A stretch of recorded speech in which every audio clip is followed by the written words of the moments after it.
हरियाणा की हर अपडेट के लिए बेल आइकन दबाएं और सब्सक्राइब करें STV हरियाणा न्यूज। नमस्कार, आपका जिला आपकी खबर लिए मैं अनामिका अजय मिश्रा। शुरुआत भिवानी से करेंगे, जहां कोरोना का कहर खत्म होने का नाम ही नहीं ले रहा। तेज रफ्तार कोरोना की वजह से यहां पॉजिटिव केसेस के 9 नए मामले सामने आए हैं। लगातार कोरोना के मामलों में इजाफा देखने को मिल रहा है। जो 9 मामले सामने आए हैं उससे हड़कंप मच गया है। इनमें नौकरी लगवाने के बाद पैसे न मिलने पर अपहरण के आरोप में पकड़े गए 3 आरोपी भी शामिल हैं। वहीं तो शाम का एक डॉक्टर और 2 हलवाई भी कोरोना संक्रमित पाए गए। जिले में अब कोरोना के 49 एक्टिव केस हो गए हैं। शुरुआती दौर में भिवानी कोरोना के कहर से सुरक्षित था, लेकिन 23 मई के बाद कोरोना के केस एक एक करके बढ़ रहे हैं, जिससे कोरोना का कहर निरंतर जारी है। जिला कोऑर्डिनेटर डॉक्टर राजेश ने बताया कि 3 हवालाती, 1 डॉक्टर, 3 लोग भुरटाना गांव से और 2 लोग लोअर बाजार से कोरोना पॉजिटिव मिले हैं।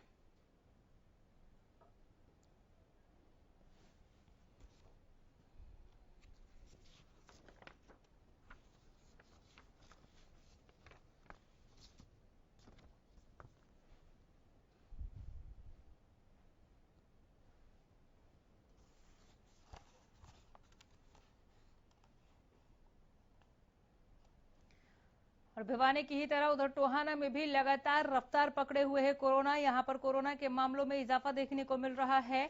लोग परेशान हैं। टोहाना के भूना रोड पर गौशाला गली में रहने वाले गुजराती परिवार में पिछले दिनों एक कोरोना पॉजिटिव का मामला सामने आया था, जिसके बाद इस गली को कंटेनमेंट जोन और बफर जोन बनाकर लगातार लोगों की स्वास्थ्य जांच की जा रही है।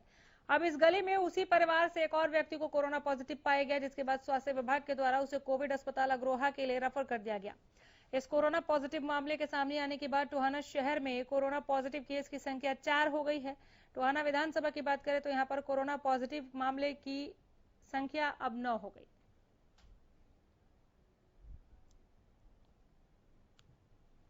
हमारा पहले कंटेनमेंट जोन बना हुआ है, वहीं पर ही एक ही परिवार के एक ही सदस्य का और केस पॉजिटिव आया है। एम्बुलेंस द्वारा उन्हें शिफ्ट करवा दिया गया है और हमारी स्वास्थ्य विभाग के सभी टीमें वहाँ का दोबारा सर्वे शुरू कर दिया।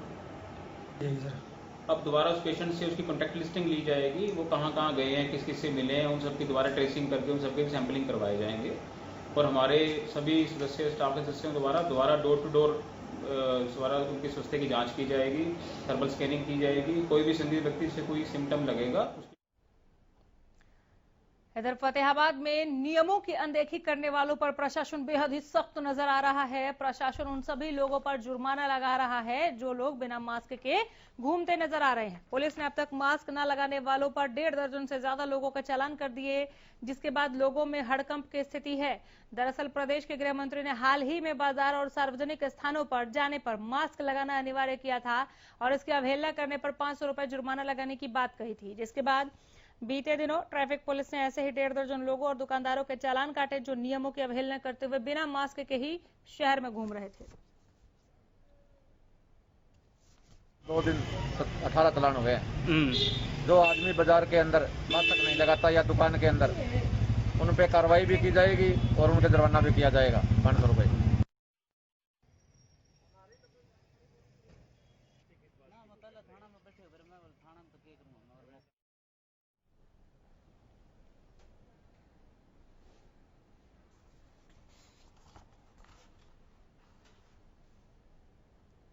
और सिरसा से विधायक गोपाल कांडा की माता श्रीमती राधा देवी के निधन पर शोक की लहर है। इस वक्त पूरा सिरसा शोक की लहर में डूबा हुआ और लगातार लोगों का पहुंचने का सिलसिला जारी है, जो अपनी संवेदनाएं व्यक्त करने पहुंच रहे हैं।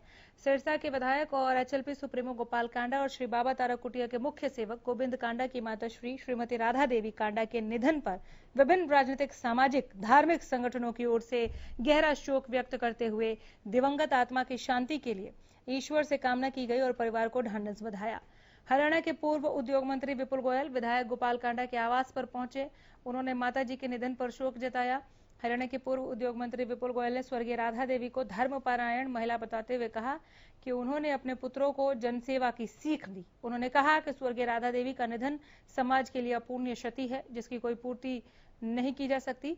इसी के साथ टोहाना के विधायक देवेंद्र बबली, कालावाली के विधायक शीशपाल किहरवाला, बीजेपी के वरिष्ठ नेता आदित्य देवीलाल चौटाला, सिरसा उपायुक्त RC बिढ़ान, सिरसा के SDM डॉक्टर जावेर सिंह यादव ने भी अपनी श्रद्धांजलि अर्पित की और शोक जताया।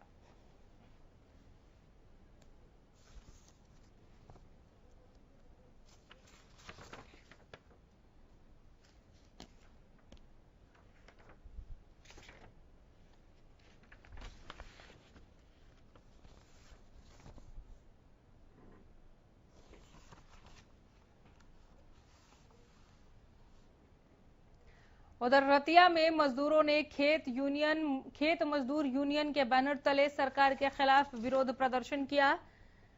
इस दौरान मजदूरों ने मनरेगा के तहत काम और राशन से संबंधित मांगों को लेकर प्रदर्शन किया। प्रदर्शन में बड़े स्तर पर महिलाएं भी शामिल हुईं। अखिल भारतीय खेत मजदूर यूनियन के बैनर तले मजदूरों ने सड़कों पर खड़े होकर हाथों में झंडे लेकर मनरेगा की दिहाड़ी 600 रुपए करने की मांग की।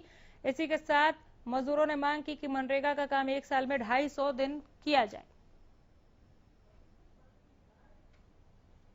अंदर अखिल भारतीय खेत मजदूर यूनियन के तरफों मोदी सरकार को हिंदुस्तान का पूरा मजदूर राष्ट्रव्यापी आह्वान ते नरेगा के दिन 250 किए जान, 600 रुपए दिहाड़ी की जावे।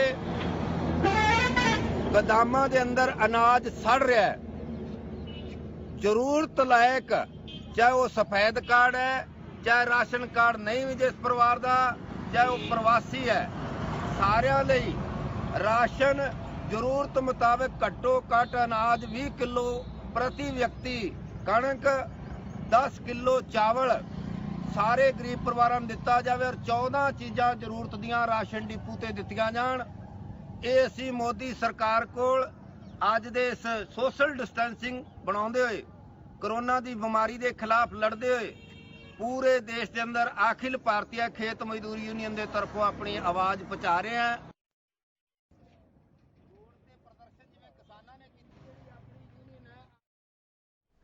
उधर गोहाना में सर्व कर्मचारी संघ के बैनर तले कई कर्मचारी संगठन के कर्मचारियों ने अपना रोष जाहिर करते हुए नारेबाजी करते हुए प्रदर्शन किया। इसके बाद शहर में प्रदर्शन करते हुए गोहाना के तहसीलदार को मुख्यमंत्री और प्रधानमंत्री के नाम उन्होंने ज्ञापन भी सौंपा। इस दौरान कर्मचारियों ने सरकार पर वादा खिलाफी के आरोप लगाते हुए कहा कि सरकार जब तक फैसलों को वापस नहीं लेती तब तक उनका यह प्रदर्शन जारी रहेगा। उनकी मांग है कि सरकार ने 1983 पीटीआई अध्यापकों को हटाया है, उन्हें वापस ले। इसके अलावा 10,000 हेल्थ कर्मचारियों को निकालने की तैयारी की जा रही है, उसे भी तुरंत रोका जाए।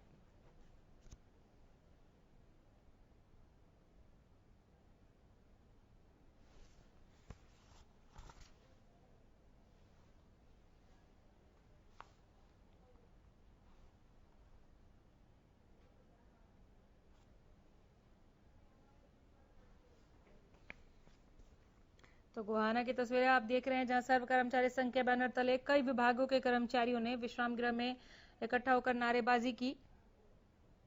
तहसीलदार को इन्होंने मुख्यमंत्री और प्रधानमंत्री के नाम एक ज्ञापन भी सौंपा अपनी मांगों को लिए हुए।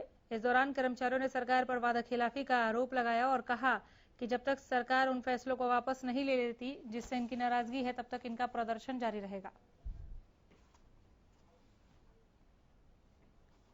और कमोबेश ऐसे ही तस्वीरें निकलकर सामने आई कैथल से, जहां पर कर्मचारियों ने सरकार पर वादा खिलाफी का आरोप लगाते हुए सर्व कर्मचारी संघ के बैनर तले प्रदर्शन किया। सभी विभागों के कर्मचारियों और अध्यापकों ने जवाहर पार्क में प्रदर्शन किया। ये वहीं की तस्वीरें हैं। कर्मचारी रोष मार्च निकालते हुए मिनी सचिवालय पहुंचे और सीएम के नाम तहसीलदार को ज्ञापन सौंपा। कर्मचारी संघ के नेताओं ने कहा कि सरकार ने फेडरेशन और संघ के आग्रह को ठुकराकर मनमर्जी से एक तरफा फैसला कर श्रम कानूनों को पूंजीपतियों के हकों में समाप्त करने का काम किया है। बिजली और प्रतिरक्षा जैसे अति आवश्यक विभाग समेत सभी पीएसयू को निजीकरण के लिए खोल दिया है।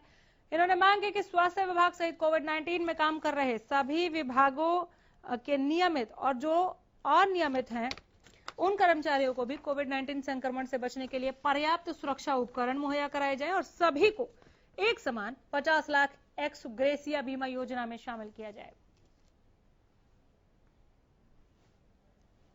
आज का जो हमारा प्रदर्शन है वो सरकार ने जो कर्मचारी विरोधी काफी निर्णय लिए हैं उनके प्रति विरोध दर्ज करवाने के लिए आज कर्मचारी सड़कों पर उतरने को मजबूर हैं, जिनमें मुख्य तौर पर जो निर्णय है सरकार के, अभी जो 10 साल की सेवा अपनी पूरी कर चुके हैं, लगभग 1983 पीटीआई वो कोर्ट के फैसले के बाद कार्य मुक्त कर दिए गए हैं, जबकि इससे पहले भी कोर्टों के फैसले आए हैं, चाहे वो जेबीटी के मामले पर है, चाहे वो 2014 की रेगुलाइजेशन के दौरान है।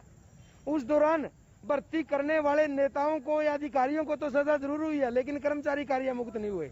इस सरकार में पहली बारी लगभग 2000 पीटीआई कार्य मुक्त कर दिए हैं। इसके अतिरिक्त कच्चे कर्मचारी, स्वास्थ्य विभाग के जो ठेका के कर्मचारी हैं, उनकी सेवाएं सरकार समाप्त करने का निर्णय ले चुकी है। नए टेंडर उनके हो रहे हैं, उनकी प्रस्तावित छंटनी का विरोध हम कर रहे हैं। टूरिज्म के अंदर लगभग 400 कर्मचारियों की कच्चों की सेवाएं समाप्त कर दी हैं। जन स्वास्थ्य विभाग के अंदर कैथल के अंदर भी 25-30 के लगभग पुराने कर्मचारी जिनकी 10-10 साल की सेवाएं हो गई थी, उनकी सेवाएं समाप्त करके सरकार के दबाव में एमएलए के आदमियों को नियुक्त किया जा रहा है। जबकि मुख्य प्रधानमंत्री का साफ कहना है कि चाहे बेशक उद्योग बंद हैं, लेकिन उद्योगपति भी अपने कर्मचारियों का इस दौरान का वेतन नहीं काट सकते, उनकी सेवाएं समाप्त नहीं कर सकते, लेकिन सरकार इसके बावजूद ऐसा कर रही है। रोक रहे एक छोटे से ब्रेक के लिए।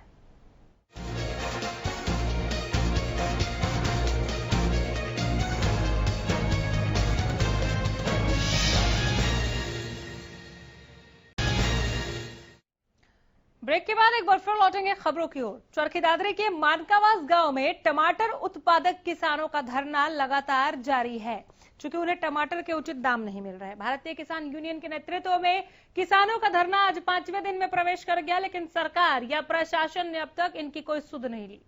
धरने पर बैठे किसानों ने लॉकडाउन की वजह से टमाटर की फसल का उचित भाव न मिलने पर भावांतर भरपाई योजना के तहत मुआवजे की मांग की है। बता दें कि जिला चरखी दादरी के गांवों के किसानों ने काफी ज्यादा मात्रा में टमाटर की खेती की हुई है, लेकिन लॉकडाउन हो जाने के कारण किसानों को टमाटर का उचित भाव नहीं मिल पाया, जिस वजह से किसानों की लागत भी पूरी नहीं हो रही है, जिसके चलते किसान खेत में खड़ी फसल की जुताई करने लगे।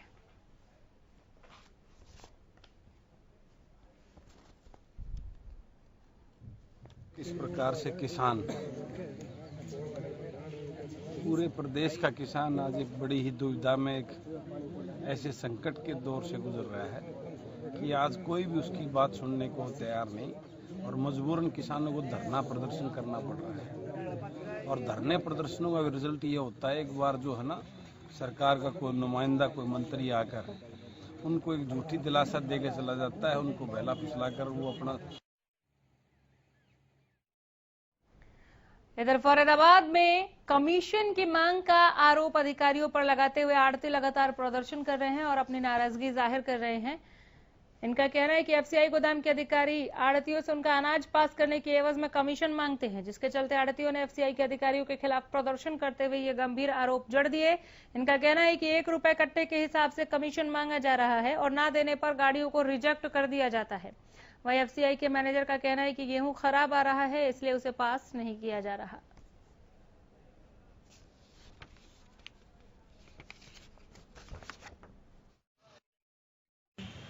पैसे की कोई बात ही नहीं है किसी आड़ती से या किसी व्यक्ति से। तो ये बोलने को तो इंसान कुछ भी बोल सकता है, तो इसमें तो कोई, मैं किसी को रोक तो सकता नहीं हूँ। तो क्या मामला है जो आरोप लगा रहे हैं कि बोरी के हिसाब से आप उनसे पैसे मांग रहे हैं, और कितना सही मानता है? देखिए, इसमें कोई भी सच्चाई नहीं है। बात इसमें यह है कि आड़ती जो है इस समय मंडियों में थोड़ा सा जो गेहूं है उसकी क्वालिटी थोड़ी ख़राब हो रखी है, थोड़ा सा उसमें आड़ती गेहूं में फॉरेन मैटर आ रहा है। तो क्या आपने थोड़ा सा उनको एक्चुअली वो साफ़ सफाई थोड़ी करके भेजने की ज़रूरत है, तो वो ये चीज़ कर रहे हैं। अब वो चाहते हैं कि उनका जैसा भी स्टॉक आया है वो सारा का सारा वैसे ही उतर जाए। तो कुछ उनका कहना ये है कि जो कट्टा आ गया है मंडी से वो सारा का सारा उतरेगा, यहीं पे उतरेगा। तो देखिए भाई, सीधी सी बात है, हम गवर्नमेंट एम्प्लॉई हैं, गवर्नमेंट के नियमों से बंधे हुए हैं, हम गवर्नमेंट के रिफ्रैक्शन से हटके हम स्टॉक नहीं रिसीव कर सकते। तो आप पे आरोप लगा रहे हैं, आपके साथ एक अधिकारी हैं, उनके ऊपर भी आरोप लग रहे हैं कि आप पैसे की उनसे मांग कर रहे हैं, तो कितना उचित मानते हैं आप इस बात को? पूरी तरह से निराधार और गलत है, किसी से इस तरह की कोई बात नहीं। वो ये भी मेरा पानी मेरी विरासत योजना को लेकर धान को छोड़कर किसी अन्य फसल लगाने को बल देते हुए कृषि एवं किसान कल्याण विभाग फतेहाबाद की ओर से रतिया में किसान गोष्ठी का आयोजन किया गया। इस गोष्ठी में कृषि विभाग के अधिकारी और मुख्य अतिथि में तौर पर रतिया एसडीएम सुरेंद्र बेनीवाल ने शिरकत की। इस गोष्ठी में किसानों को पानी बचाने के लिए धान जैसी फसलें छोड़कर अन्य फसलें लगाने का सुझाव दिया गया। विभाग के एसडीओ ने बताया कि धान लगाने का फैसला सरकार ने किसानों पर छोड़ दिया है।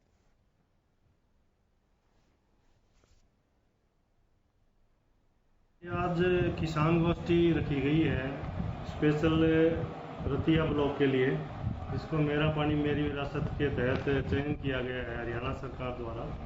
और इसमें पीछे हमारे जो नोडल इंचार्ज हैं आईए संजीव वर्मा जी, परसों वो भी आए थे, उन्होंने भी संदेश दिया था किसानों को। और अभी उपायुक्त महोदय के आदेश पे हमें आज रतिया और कल 5 तारीख को टोहाना और 10 तारीख को फतेहाबाद में किसान गोष्ठी के लिए निर्देश हुए हैं कि जो मेरा पानी मेरी विरासत स्कीम जो किसानों के लिए और पानी बचाने के लिए हरियाणा सरकार द्वारा चलाई जा रही है, उसमें जो पीछे किसानों का थोड़ा विरोध हुआ और जो मैसेज गया कि उसमें उनको क्लियर करने के लिए एक गोष्ठी लगाई गई है। और आपको बताएं, फतेहाबाद रोडवेज विभाग की ओर से अनलॉक 1 के शुरुआत के साथ ही बस सेवा को बहाल कर दिया गया, लेकिन इस बहाल करने के साथ ही अब पंजाब, उत्तराखंड और जम्मू में बस सेवा पर रोक लगा दी गई। मुख्यालय से मिले आदेश के बाद रोडवेज विभाग ने उत्तराखंड, जम्मू और पंजाब जाने वाली बसों के रूट में बदलाव किया है। वाया पटियाला होकर चंडीगढ़ जाने वाली बस को बंद कर दिया गया है। वहीं फतेहाबाद डिपो की बस अब हरिद्वार भी नहीं जाएगी, ये स्पष्ट कर दिया गया है। इस संबंध में जानकारी देते हुए Fatehabad roadways GM RS Punia ने बताया कि मुख्यालय से मिले आदेश के बाद जम्मू, उत्तराखंड और पंजाब की ओर जाने वाली बसों पर रोक लगा दी गई। जो हमारी बस चंडीगढ़ जाती है वाया पटियाला होकर के एक सर्विस लगी है, जे&के में हमारी कोई बस नहीं जाती और एक हरिद्वार बस जाती है, वो उत्तराखंड जाती है। तो ये रोक लगा दी सर इस पे? उस पर भी रोक लगा। तो कारण पता चला सर इसका क्या कारण है? कारण जी मुख्यालय को पता है, मुख्यालय से हमें आदेश प्राप्त।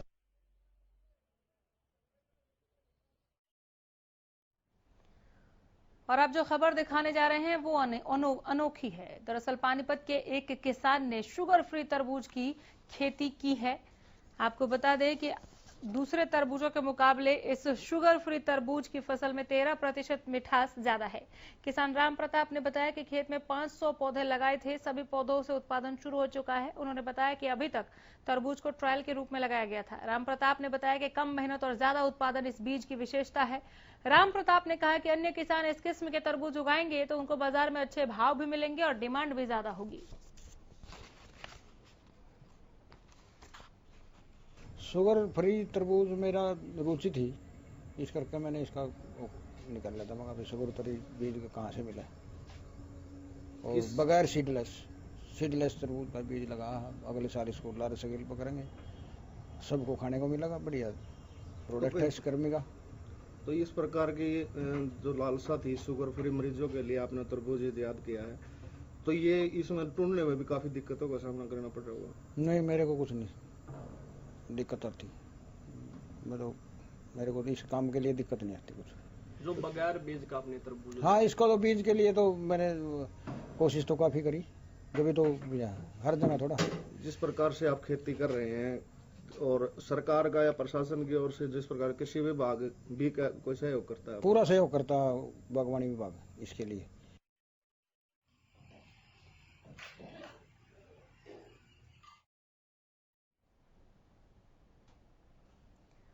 आपका जिला, आपकी खबर में फिलहाल यहीं रुकेंगे। नमस्कार।